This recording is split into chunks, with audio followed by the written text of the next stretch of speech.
Welcome, ladies and gentlemen. Yes, I finally got around to doing the 5 tips for Annie video. I think she is such a great champion right now for low elo players that are looking to climb and just kind of learn the basics and focus more on the macro game as opposed to just kind of her limited micro set and what she can do. If you're new to the channel, my name is Rantfit. I do educational videos, I do tip videos, guide videos, also stream here on YouTube. If you want to hit that bell button, it should notify you whenever I go live and I answer any questions you guys have. I try to be as interactive as possible and help you out as much as I can. So, if you're wondering about my experience, I peaked at Diamond 3. I've played a bit of Annie in pretty much every single rank as I've been climbing at random times. Just kind of a pick that is a bit of a palate cleanser for me when I just kind of struggle and I'm tilting and my micro isn't too strong on my other champions. I'm like, fuck it, let's just go in on Annie, right?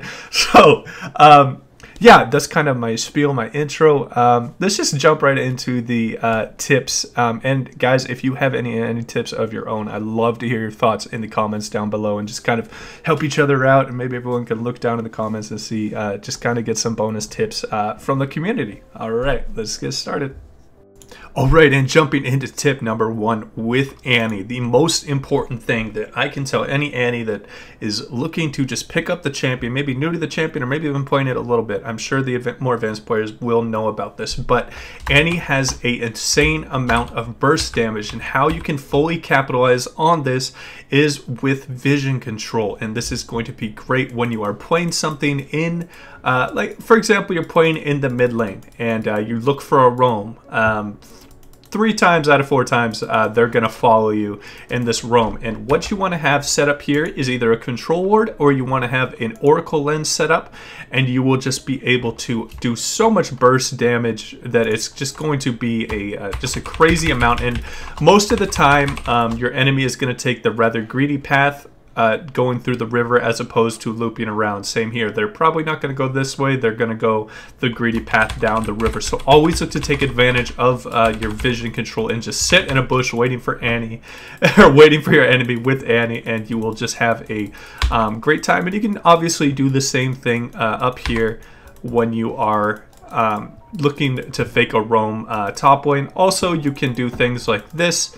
Another good bush to wait in, say you're on this side, you can wait in this bush right here, because if they take the safe route or if they even take the unsafe route, they're going to be coming through here. So always make sure to have the vision swept out when you're waiting for the enemy, and you'll just be able to burst out and get a lot of easy kills, because people really see your burst coming when you're in lane. They know that an Annie can flash, ignite, ult, and all that good stuff, but if you can catch them unawares, it is going to be just so much more of an advantageous situation for yourself. So always look to take advantage of oracle lens and control as many control wards as you can buy, because they are going to pay for themselves in absolutely no time. And that will wrap up my tip number 1 for Annie.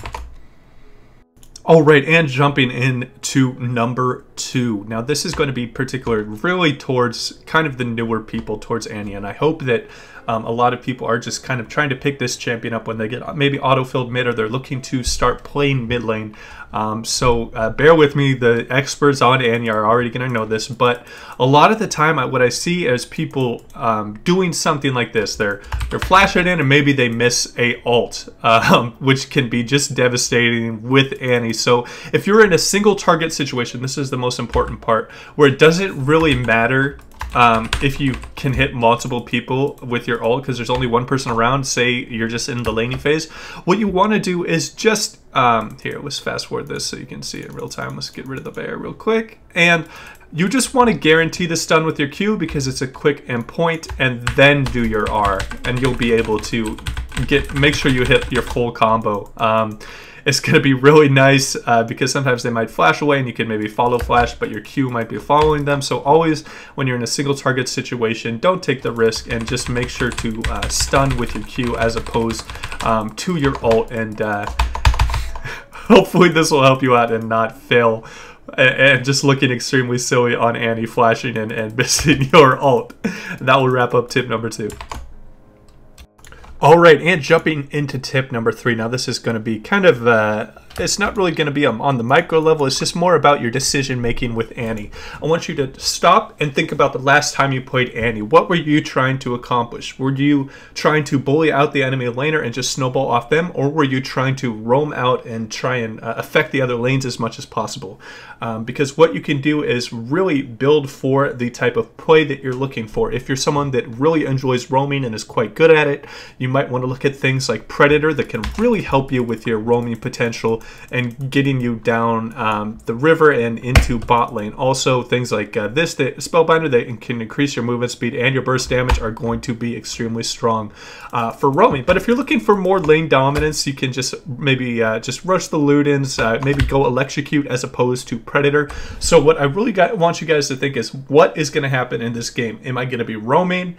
Do I need Zonias because there's like a Zed or a Fizz, or is there a really susceptible bot lane like maybe an AP Mage and a Jinx, right? That both are just going to be really susceptible to just you flashing in and getting a double stun off. So just put a little bit of forethought before the game, and it doesn't require too much thinking when you're in game, so it is nice that you just try and make all your fundamentals extremely strong when you are playing Annie, and I think this will help out a lot of people that might be struggling a little bit. Think about it before you buy each item, and that will wrap up tip number 3.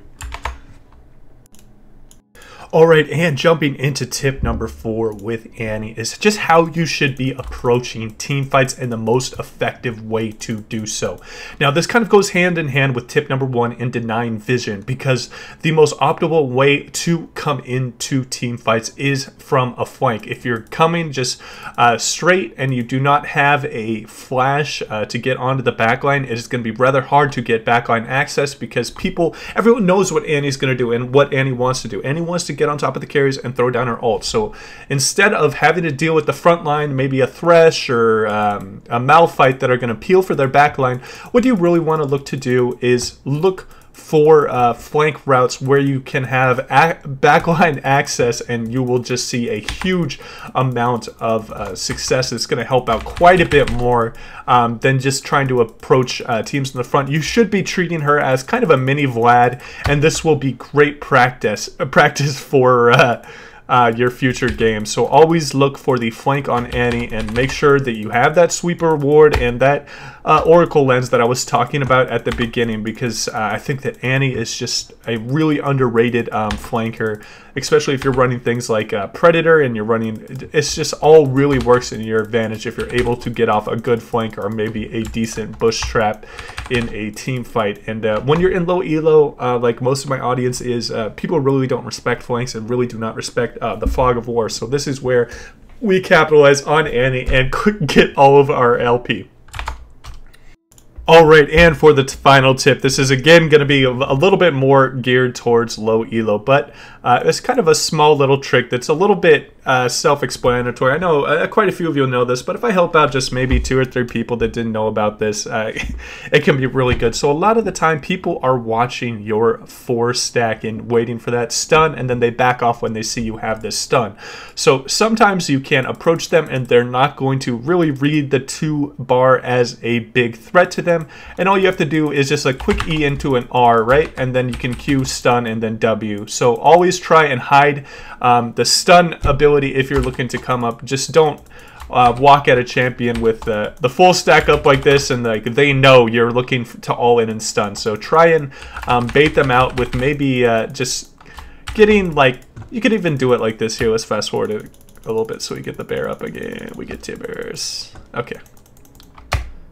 So here would be another example. Let's just do it away from the minions so they're not distracting. So you could even do this with a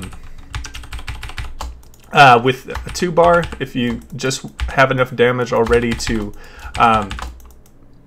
like this, and you're just looking because this is a little bit of a lower threat. If you only have the 2 stacks, you can do something like an EWR and then Q, and then they will kind of, it's really funny. It's kind of like a weird feeling, but you kind of get the feeling for it when you lane against a lot of people that they really don't respect you at 1 stacks or 0 stacks.